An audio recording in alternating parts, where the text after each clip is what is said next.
dizer realmente que nós temos uma oposição capaz de apresentar de maneira permanente alternativas para a população escolher? Porque como é que a população faz a avaliação de quem ela vai escolher em eleições? Ela tem que comparar o que o governo está fazendo, a alternativa que os outros estão propondo, a viabilidade. Isso supõe uma comunicação, uma interação com a sociedade que não está acontecendo. Nem de um lado, nem de outro. E no caso dos partidos que estão no governo, eu tomo o caso do PT. Né? Eu posso dizer, porque inclusive eu ajudei a criar o PT, embora tenha me afastado já há algum tempo. Eu acho que o PT foi um projeto muito extraordinário, muito generoso. Agora, o PT chegou no poder e toda a sua lógica nos últimos 10, 15 anos é de, tendo chegado, fazer tudo para permanecer no poder, mesmo que isso implique adotar métodos que não são aceitáveis.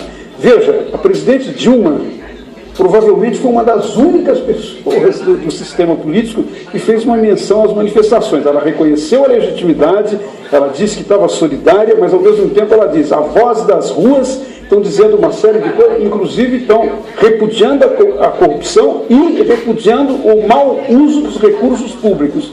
Eu diria, é verdade, mas em parte o PT fez isso, ou tem sido conivente, ou de alguma maneira não se explica. Eu até entendo que um partido pode cometer erros, qualquer partido. Ele tem que se explicar de público e não ficar negando o tempo todo, dizendo que aquilo que todo mundo sabe que aconteceu. Isso leva a um processo de desgaste.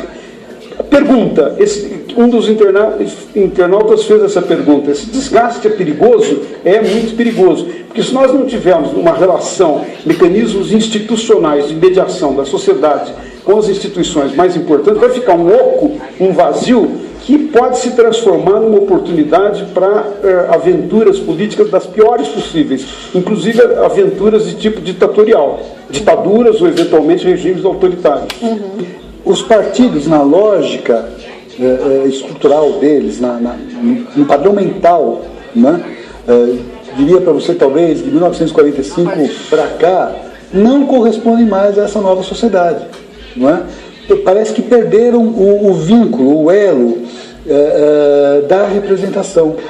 Assim como o professor Moisés foi lá para a manifestação, imagino para ver de perto, sentir a prazer para participar. Sim, e o político? Não é? Eles parecem que estão todos aprisionados com muito medo também do que está acontecendo. Eu tendo a concordar com o Aldo. São setores que não são representados por políticas públicas e também não são representados por esses partidos políticos. Esses partidos políticos precisam, de alguma forma, passar por um processo de ajornamento dessa nova sociedade. Essa nossa nova sociedade, ela pulsa, ela pensa, ela se comunica, ela se articula de uma forma diferente do que nós estamos acostumados. Então não se trata de demonizar os partidos. Para que servem os partidos? Para muita coisa. Esses partidos, da forma como estão, servem para muito pouco.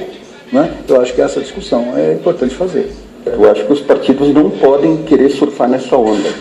Ela é uma onda que, em grande medida, se articulou pelas redes sociais.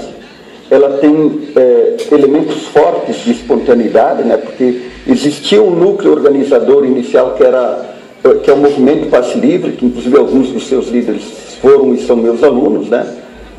E esse processo inicial desencadeou uma coisa descontrolada, incontrolada, que foi o que aconteceu essa semana. Até a semana passada, aparentemente, a coisa estava um pouco controlada pelo Movimento Passe Livre, mas essa semana se agregaram milhares de pessoas que não tem nada a ver com o Movimento Passe Livre. Esse que é o fato, quer dizer, é um movimento que ele é antipartidário e antipolítico de modo geral. Eu tenho um pouco medo disso, porque nós sabemos que as ondas antipolíticas normalmente terminam em visões neofascistas. Tem elementos neofascistas infiltrados no movimento, né, que são extremamente violentos, e esses são os mais antipartidários. Então eu acho assim, que é um equívoco querer tirar vantagem desse movimento, mas é um equívoco também não fazer a crítica ao antipoliticismo e ao antipartidarismo. Então, os governos não têm mais essa capacidade de antecipação. Eles sempre correm atrás do prejuízo. E nesse correr atrás do prejuízo, os governos de todos os partidos em todas as democracias aparentemente fizeram uma escolha. A escolha deles, a escolha do capital financeiro, a escolha deles é a escolha de usar, por exemplo, o BNDES para financiar empresas que nunca mais pagarão o BNDES. Isso acontece em todo mundo e em todos os governos. É a escolha de estar na mesa do jantar dos endinheirados. Eu apenas, num artigo que eu escrevi hoje, eu fiz uma crítica muito dura ao PT e falei o seguinte: os líderes do PT não estão mais bebendo conhaque de Alcatrão de São João da Barra no boteco da esquina.